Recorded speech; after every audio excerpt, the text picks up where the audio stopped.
Hi guys, welcome back to my channel. तो इससे पहले हमने ट्रिग्नोमेट्री के हाइट एंड डिस्टेंस वाले पार्ट को कवर किया था, जिससे मैंने डिस्कस किया था कि angle of elevation, angle of depression basically क्या होता है। इस वीडियो में हम उसके आगे बढ़ेंगे और क्वेश्चन सॉल्व करेंगे, सीखेंगे कि इसे हम अप्लाई कैसे करते हैं क्वेश्चंस में। तो हमारे पास कि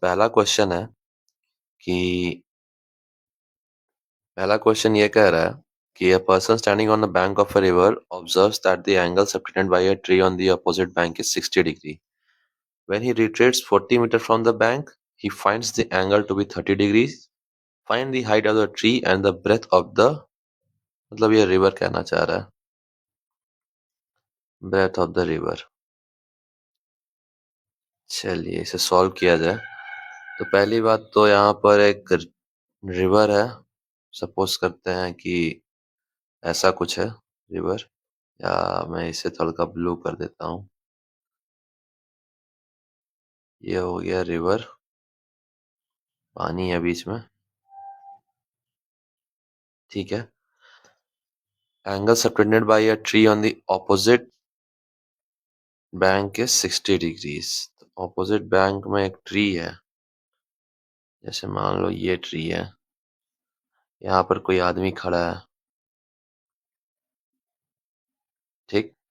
इसने जब इस ट्री को देखा तो इसका एंगल ऑफ एलिवेशन जो बना दैट वाज 60 डिग्रीज, ठीक है। फिर ये 40 मीटर रिट्रीट्स करेगा, यानी कुछ ऐसा 40 मीटर्स पीछे जाएगा, तो ये angle of elevation will change to 30 degrees. Find the height of the tree and the breadth of the river. ये डिस्टेंस 40 मीटर है, ठीक है। तो ये बेसिक मैंने बना दिया। अब चलिए अब इसे थोड़ा क्लियर करते हैं, अच्छे से बनाते हैं।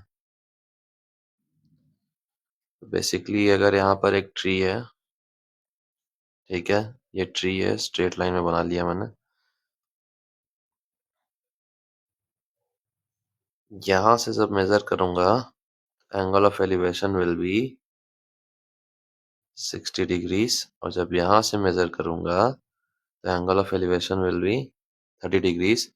और रिट्रीट किया है मैंने इन टोटल 40 मीटर्स का, ठीक है। तो मुझे निकालना है ये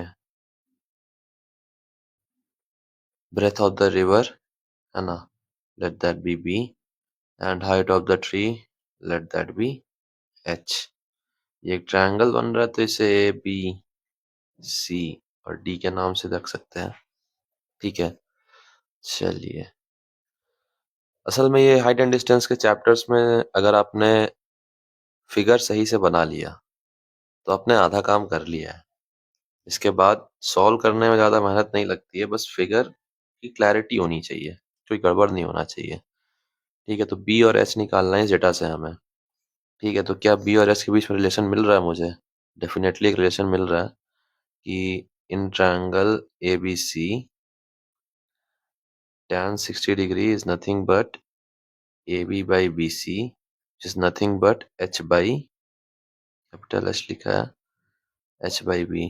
tan 60 की वैल्यू सबको पता है कि √3 होती है, H by B, H is equal to √3 times B, ठीक है। अब इन ट्रायंगल ABD, ठीक है, tan of 30 degree is equal to H by B plus 40, क्योंकि इस केस में tan थीटा यहाँ पर है, ये पूरे बड़े ट्रायंगल की बात हो रही है, तो इसका perpendicular is H and base is B plus 40, ठीक है।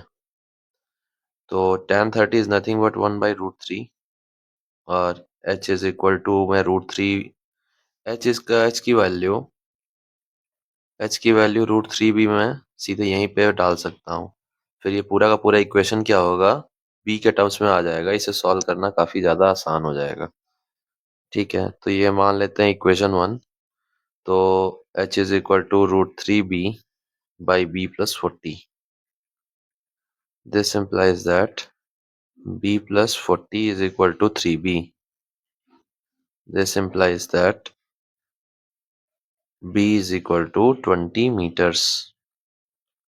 तो ब्रेथ तो 20 meters आ गई। h की वैल्यू क्या आ जाएगी? Therefore h will be equal to √3 times 20 meters, which will be equal to 20√3। ये काफी आसान सा एक क्वेश्चन था। बेसिकली अगर जिसने भी इस क्वेश्चन के फिगर को समझ लिया, वो इस क्वेश्चन को आराम से बना लेगा।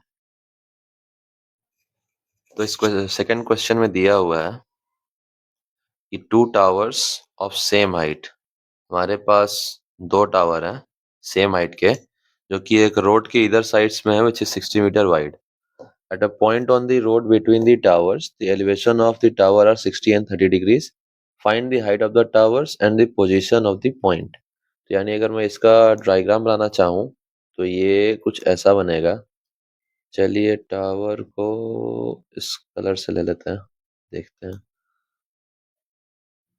ये एक टावर है, ये एक टावर है, बीच में सड़क है, ठीक है। नाउ अब इसका ब्रेथ जो है that is 60 metres, if I am right, yes 60 metre wide, ठीक है। और यहाँ पे दिया हुआ है at a point on the road between the towers, यानी कि वो पॉइंट जो है वो कहीं भी हो सकता है। यहाँ पर at a point on the road between the towers the elevation of the tower are 60 and 30 degrees, ठीक है। Elevation of tower will be 60 and 30 degrees. तो let that point be here. इधर देखूंगा तो 30 डिग्रीज होगा, इधर देखूंगा तो 60 डिग्रीज होगा, ऐसा कुछ कहना चाह रहा है, ठीक है। 60 डिग्रीज एंड 30 डिग्रीज। चलिए नेमिंग करते हैं और सॉल्व करते हैं इसे। ए बी सी डी ई, ठीक है। अब मैं क्या करूंगा, मैं अज्यूम कर लूंगा कि this part right here is X. ये जो इतना बचा, this here will be 60 minus X. X metre 60 minus X metre, ठीक है। मुझे यहाँ पे एक्स की वैल्यू निकालनी है और हर टावर की height let that be H, ठीक है। In triangle A B and C, tan of 30 degrees, tan of 30 degrees यानी ये tan of 30 degrees will be perpendicular by base. तो tan of 30 डिग्री की वैल्यू क्या आ जाएगी? It will be nothing but A B by B C, which will be H by X, ठीक है। और tan 30 की वैल्यू हम सबको पता है कि होती है 1/√3 is equal to H by X. This implies that x is equal to √3 times h, equation 1। उसके बाद इन ट्रायंगल एबीसी तो हो गया, अब डीईसी में आ जाते हैं, ठीक है। डीईसी में अगर मैं tan ऑफ 60 डिग्री लगाऊं, tan ऑफ 60 डिग्रीज, डीईसी में tan of 60 degrees will be perpendicular by base, which will be equal to DE by EC, which will be equal to H by 60 minus x, ठीक है। tan 60 की value होती है √3 is equal to H by 60 minus X. अब h की value आप सभी को पता है from equation 1, which is nothing but √3h। h की वैल्यू हो जाएगी हमारी, h की वैल्यू ही मैं यहाँ पे सब्स्टिट्यूट करूँ, नहीं ठीक है इसको छोड़ देते हैं। हाँ तो इसे प्रोसीड करते हैं। x की वैल्यू को √3h पुट कर देते हैं। This implies √3 is equal to h by 60 minus √3h, क्योंकि मैंने यहाँ पर x is equal to √3h निकाला है तो उसी को यहाँ पर पुट कर दिया है। अब ये जो है ये फर्दर इधर सॉल्व होगा ऐसे कि h will be equal to 60√3 minus 3h, ठीक है। This implies that 4h will be equal to 60 times root 3. H will be equal to 15 times root 3 and x will be equal to root 3 into 15 times root 3, क्योंकि मैंने इस h की value को यहाँ पर put कर दिया है। ठीक है, this implies that x will be equal to 15 into 3 which is equal to 45 meters।